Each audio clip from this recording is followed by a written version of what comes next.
All right, guys, I know I felt your pain out there. I could totally hear you guys. I saw it in my group, I saw it everywhere. There was a lot of angst about PayPal's earnings call. So let's talk about that today. No fluff, no nothing else. Let's just jump right into it right after you gently tap that like button because you know you like hearing about earnings from a company like PayPal that clearly kind of gave us a really mixed signal in regards to those earnings and a lot of other stuff that we'll get into here.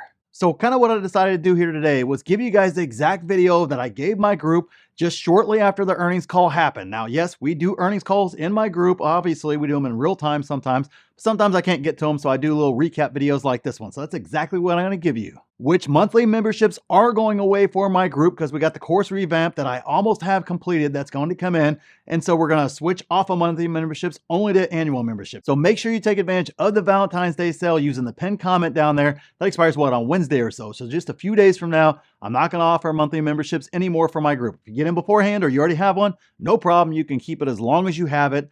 But for those of you guys looking to jump in, right now is a great time before that course revamp happens, and I moved to annual memberships only for the time being. All right, so this video is a little bit long. I apologize in advance, but sometimes, hey, that's what it takes to get the information out there to my group, and so that's exactly what happens. So here's the video for you guys here. And yes, I did wash this sweatshirt in between when I made that video a few days ago, and today we're giving this video here for you guys. So those of you guys gonna comment about it, I did wash it. All right, guys, let's talk about PayPal's earnings, and kind of before we get started here, we'll talk about everything. I know we had some group members that were upset about the fact that it looks like PayPal is going to take basically a year or so to really turn the ship around. And I'm not real sure where that's coming from because they said on the last earnings call, basically Alex's first big earnings call with the company there, that it was going to take basically a year, maybe even a little bit longer to turn the ship around. So the fact that we're kind of one quarter in tells me that we're right on track. It's going to take basically a year. They said that repeatedly on this call. So this shouldn't be a shock to you guys out there in regards to this earnings and in regards to this turnaround taking a year or so, because that's exactly what they said in the last earnings call. And it's one of the things that I guess I'll call it a good with the management team is they've been very clear with communication, and pretty much what they've said so far has happened right in lockstep with that. So that's why listening to these earnings calls is so key, because that's exactly what they said was it was going to take a year. So it shouldn't be a surprise to anybody that we're going to see a year in terms of the turnaround in terms of the company. Now, if we're talking about share price and maybe you expected share price to come back a lot faster, that's where kind of I think Palantir's earnings have kind of screwed up retail investors, it kind of their thought process. Because when I think about that, I can't explain the 30% pop in Palantir. It makes no sense. Just like when they said they were profitable last year and it was surprise profitability, and Alex basically said, hey, we're going to be profitable from here on out. That shouldn't have sent the stock down to $7 again, but that's exactly what happened. And I can't explain that move either. The only way to explain it is it's just Wall Street being Wall Street. And for whatever reason, they're really behind Palantir right now, as opposed to last year, they wanted nothing to do with Palantir when it was the best time to get in on Palantir and pick up some cheap shares. Trying to explain Wall Street is impossible. And the best way to explain it is it's just Wall Street being Wall Street, and that's it. And my job as an investor is to be patient when it goes on big runs and not buy into the hype and everything else, and then take advantage when Wall Street gets really, really dumb. That's basically it. That's the whole game that we have, and that's how you play the game to your advantage as a retail investor, because your biggest advantage is time. You don't have to show gains. You could basically buy Palantir last year, and hey, let's say it didn't do anything until this year, and then all of a sudden they want to send it on the rocket ship up. Hey, great. You had time to wait and just accumulate shares, as opposed to the whole rest of Wall Street can't do that. So that's our big advantage of right there. All right, so let's kind of jump into the good here with the earnings first off, and they were actually good overall. It wasn't spectacular, blow it out of the water or anything, although I didn't really think Palantir's was blow it out of the water either. But back on track here, EPS was up 61%, net income was up massively as well, revenue was up 9% for the quarter, which again, they weren't getting those growth rates over the course of the year. So you saw a lot of things starting to finally pick up steam. Not massive steam, not enough steam to send this thing on a rocket ship. This isn't a turnaround like Meta. Remember, we talked about that. Meta could easily just basically flip a switch in a quarter and immediately make the numbers go from, actually, they still didn't look terrible, but make them go from so-so to spectacular in one quarter. PayPal can't do that. We've said that repeatedly. It can't do that. It's going to take time. So you're starting to see the beginnings of that turnaround. All the cost-cutting measures and all the other things are starting to show up in the numbers just a little bit. We're starting to see the profitability increase, and we're also seeing them start to get rid of customers as well. And obviously, we knew, and they told us customer count was going to go down because they're no longer going to chase those, incentive accounts and all the goofiness like that, where people basically use it once and never use it again. All those low margin or no margin or loss leaders, in order to grow user base, they're not going to do anymore. And so you're starting to see some of that start to go away. And of course, I already saw, just like I'm sure you guys already saw, analysts out there saying, ooh, they're losing customers. This is a problem. Look at that. Customer count went down. That they said they were going to do that. That's just Wall Street being dumb. That's just an analyst being lazy, not even bothering to look at the earnings call. They just have their little numbers that they look at for every time, and they just go, ooh, customer count down. Oh, must be bad. Check and move on. And that's the reason why nobody listens to analysts. Now, long term, does that matter? No, that's just an analyst being dumb. But in terms of the short term, does it get the traders all up in a frenzy? Yeah, it absolutely does, because traders aren't listening to the call either. Now, next up in terms of the positive is they're basically executing right on plan. Now, remember, this is a year plus plan, so we're at the beginning of that. But so far, it looks like they're executing. Now, that doesn't show me a whole lot because it's early in the execution phase. You've got to continue to execute, right? It's not a one-time deal. But we're on track so far. And the other big thing that I really, really liked was the share buybacks. $5 billion in share buybacks. And they used the wording "at least." And what that kind of triggers in my mind whenever I hear that is, okay, they're planning on doing that. Obviously, that helps EPS, right? Their focus is profitability, bringing up profitability. And one of the ways you do that is by buying back shares. That's how Apple has stayed so profitable for so long, is not only do they print money, but they're using that money to buy back shares, every billions of dollars worth of shares every single year. And they've been doing that for a very, very long time. That's how you grow your market cap into the biggest market cap in the world, is you start doing share buybacks en masse like that. It's just part of the journey of a stock. And the fact that I kind of heard at least 5 billion, considering they just executed 5 billion last year, which of course raises that EPS number, right? It's going to make it a lot easier to get there later on, not right now, later on. But when I hear at least, it kind of triggers in my mind that they know Wall Street isn't going to jump on board right away. And if Wall Street gets dumb and beats them down, maybe they're going to be willing to buy a lot more shares than they originally thought they were going to buy, especially if they're getting more profitable, especially if they're starting to see payoff on some of the other things that they're doing. They're starting to see that. They may very well be thinking, hey, if I can get this stock in the 50s or 60s or whatever the case is, why not go ahead and authorize an extra billion to go ahead and buy more? Again, because if you're really thinking you have a big run on the back end coming whenever you implement everything, basically, 2027 is going to look spectacular, 2026, whatever number they have out there in their minds, and we can get shares right now where we think we're never going to see that price again.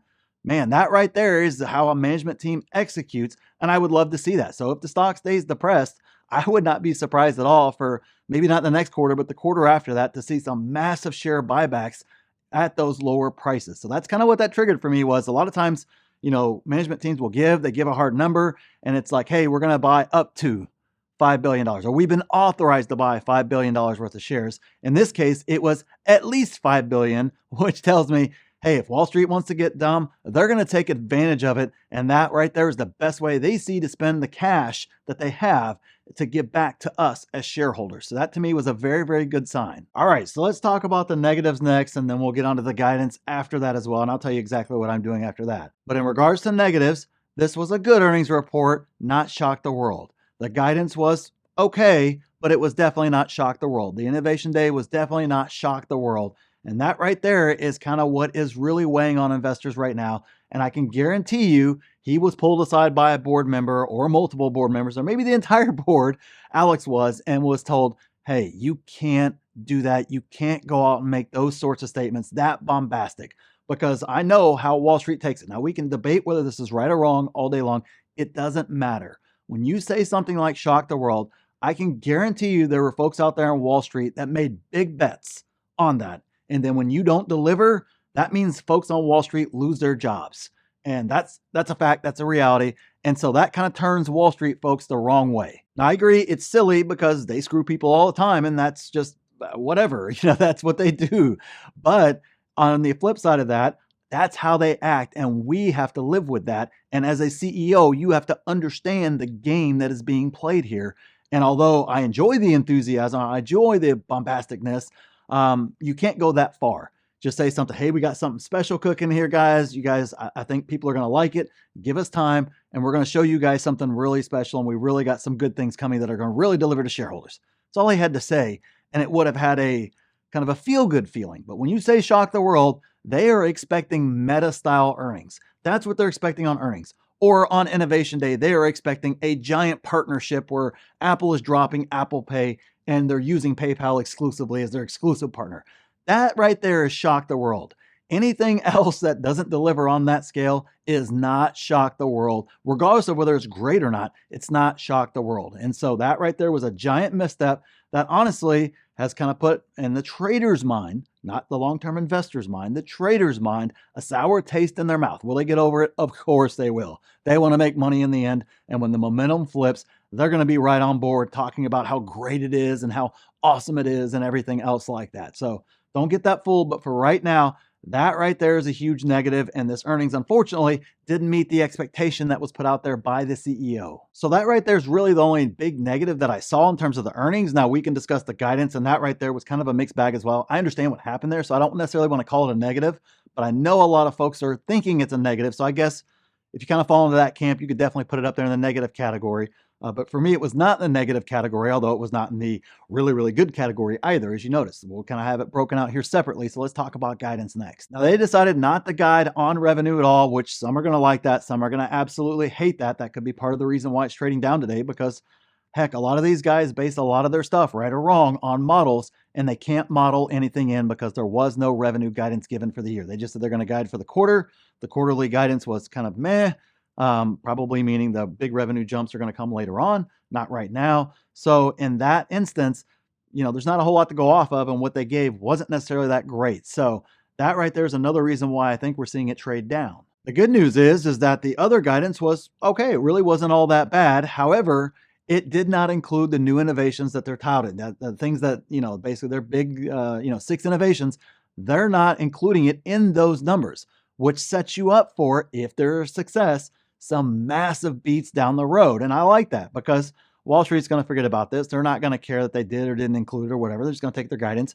And then it sets them up to have some blowout quarters later on, assuming that those innovations actually work, actually take off, and actually deliver to the bottom line. Now, I know that's a lot of ifs in there, but if all those things happen, I guess kind of the point being, if I kind of back up here a little bit, they didn't include any of that in their guidance. So this is almost kind of like a worst case scenario, maybe baseline type guidance and something like that. Basically, if nothing goes right and we just continue to execute right on with our cost cutting and some of the other things that we're doing and none of the innovations work, this right here is where we're going to be at. Which, if that's where they're going to be at, okay, I could see not being excited about the stock. I mean, maybe we get to 70 by the end of the year if that's the case. Maybe, not great, right? Not necessarily a great return, especially given how cheap it is and how beaten down it is. It's not really great. However, you start having some big, massive beats because these innovations start to work, and maybe we get some adjusted guidance later on in the year where they adjust it up because they see it's working and they can accurately forecast where it's going to go for the rest of the year. That right there is where you start seeing a stock pick up momentum and really start to run. Now, I don't know if that will happen or not. They said they don't know if these innovations are going to work or not, so I definitely can't guess if they're going to work or not. But if they do, expect to see a huge blowout quarter at some point in time, and then see guidance adjusted up to a higher number as well, which that's kind of like almost like I won't call it a double good because that's not the right word. I don't know what the word is for it, but that right there gets Wall Street excited. That's how you speak their language, not with what he did earlier. That right there is how you speak their language. You deliver a huge beat and then you raise your guidance. And then you do that quarter after quarter after quarter. That right there is how you get Wall Street excited about a company like PayPal. They're also including stock-based compensation in their guidance and in their numbers moving forward, but they didn't make the adjustments back. They said they're going to do it next quarter, but they didn't make the adjustment back last quarter or back, so that way you basically have comparables all the way across because you weren't including it before. Now you're going to include it. So you don't really know, what is the EPS impact because you don't have a back reference, because it does impact the EPS now, it lowers it. However, we don't know relative to its history, what is the actual guide now in regards to EPS because I can't look back and see. All I can do is look back and see the old number that didn't include stock-based compensation. So I won't call that a misstep, but it was definitely something I wish that they would have just gone on ahead and restated everything this time around. So that way you had a very clear picture that, hey, actually, it is a 40% increase in EPS from the year before.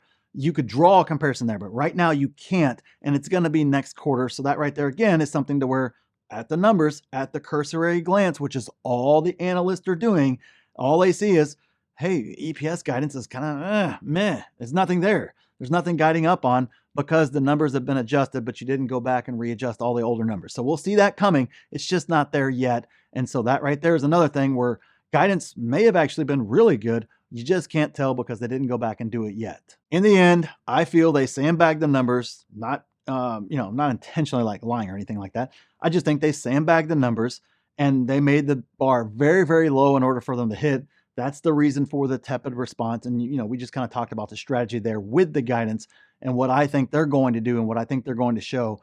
And of course, how it kind of plays out there on Wall Street. But they have to execute to it. That is the key. They have to execute to it. So right now they're setting up dominoes. And remember, it's a year-long domino. So we're basically in the very beginning of the first quarter of this game. That's it. That right there is where we're at. So you can't expect all the dominoes to look like the end game at the very beginning like this. But right now they're setting up great. So I have no reason to sell. Obviously, you guys know at some point in time, I'm sure I'll buy and say, I hate this freaking stock because I don't know. It's kind of the tale of two coins per se. But I also have to say this, that with this type stock, patience is key. If Apple can trade down or flat, which had the best run during the last bull market run of 10 plus years, it was the winner of all winners. It traded down and flat for a year and a half or so. So if it can do that, there stands to reason a company like PayPal, which is not near, I'm not trying to put it on the same scale as Apple, but in terms of trading down or flat, if that can happen during the greatest bull run in the history of the stock market to the best stock of that time during that bull run, then it can absolutely happen to a stock like PayPal during a very, very rough time in the market and a company that's not in the same exact spot that Apple was. So that right there is kind of what I have to tell myself to keep in mind. Are there better opportunities out there in terms of time frame and stuff like that? There might very well be. But in regards to my plan and what I'm doing, I have time, I have patience, and click this video here if you want to see exactly what I'm buying in this market, and click here to see my exact plan for this market. So thanks for watching, and we'll see you in the next one.